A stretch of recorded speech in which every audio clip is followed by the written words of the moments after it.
Hi. Many starter home purchases are driven by price, which is understandable, but there are so many other things involved in finding the right place, like square footage and location. When looking for your first home, it's critical to keep the most important considerations in mind so you don't find yourself going down the real estate rabbit hole. Mistake number 1, being seduced by all the pretty stuff. Fresh paint, pretty throw pillows, nice bedding, they're all decoration, and decoration can be dangerous for home buyers. Don't let it distract you from the house itself. How's the floor plan? Does it work for your family? Is there enough square footage? Does the location make sense? These are all among the factors that you should be driving your purchase. Searching for a home that fits your furniture. How many times have you heard a buyer on House Hunter say, "Our furniture won't fit in here"? When you're busy buying a property that costs a couple $100,000, it's silly to hold back over a 5-year-old $1,000 couch. Number 3, getting too hung up on the price. It's easy to get a number stuck in your head and refuse to give up. But that figure might not be doable depending on your local real estate market. Raising your price by just 10 grand may dramatically increase the available homes and may only mean another $50 a month. That's one dinner out that you can forgo to get what you really want. Trust your gut. The price is right, the location is right, and the home has the right number of bedrooms and baths, but it just doesn't feel right. You may not be able to put your finger on what it is that's bothering you about the house, but if something's nagging at you now, imagine what it will be like to live there. It could be your gut trying to tell you something. Don't ignore the neighborhood. The hope is that any major problems with the home you're looking at will show up on an inspection report, but other issues could pop up to derail your purchase or kill your enjoyment of the home once it belongs to you. A lot of the time, that has to do with the neighborhood.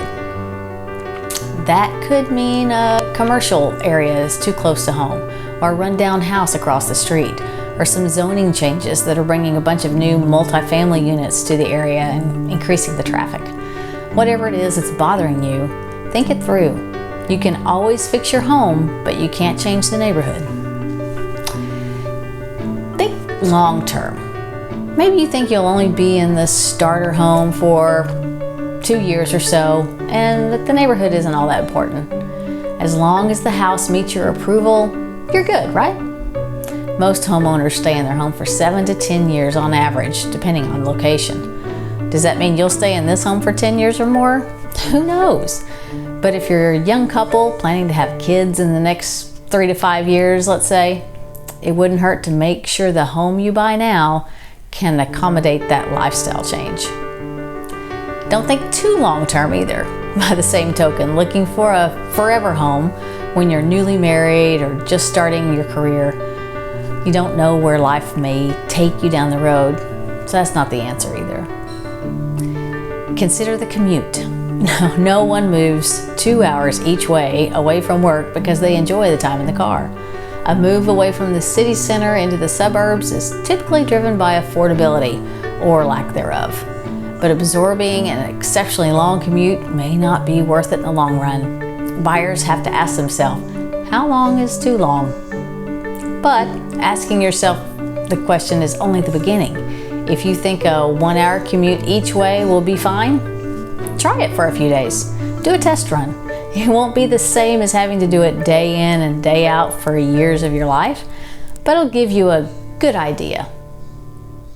You'll also need to consider things like what happens if there's an accident on your ride home, which extends your 1-hour commute even longer. Will you need daycare for your kids? And who's gonna pick them up if you can't get there in time? What will it do to your mental state? What about the financial hit? Wear and tear on your car, extra gas and tolls, daycare. When you crunch the numbers and think about the logistics, you might see that it makes better sense to buy closer to work. This is Melissa Waterwall, Real Estate Advisor, and I'm here to help with all things real estate. Whether buying, selling, or both, I can guide you through the process and relieve some of the stress involved.